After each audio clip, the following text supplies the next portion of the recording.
Qışla bağlı ciddi xəbərdarlıq. Amerika və Avropanın aparıcı meteoroloji qurumlarının uzun müddətli hava proqnozları narahat edici mənzərəni ortaya qoyur.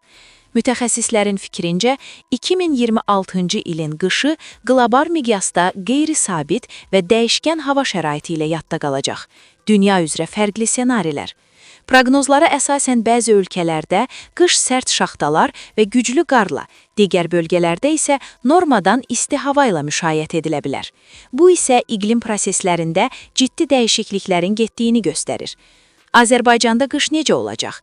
Milli Hidrometeorologiya Xidmətinin açıqlamasına görə, ölkəmizin coğrafi mövqeyi və Xəzər dənizinə yaxınlığı qışın əsasən yumşaq keçməsinə şərait yaradır. Ancaq bu, risklərin olmadığı anlamına gəlmir. Ən təhlükəli dövr fevral.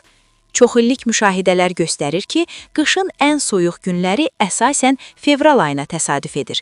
Keçən qış mövsümündə Bakıda qeydə alınan 12 qarlı günün 11-i məhz fevralda olub.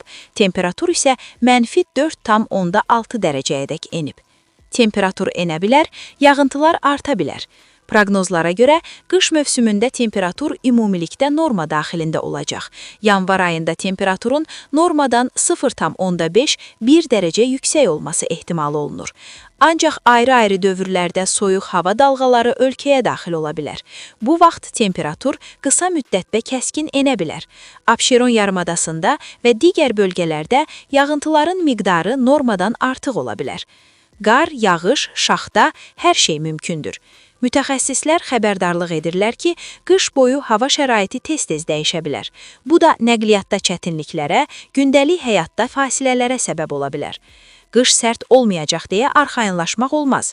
Dəyişkən, sürprizli və diqqət tələb edən bir qış bizi gözləyir. Hava proqnozlarını izləmək və ehtiyatlı olmaq tövsiyə edilir.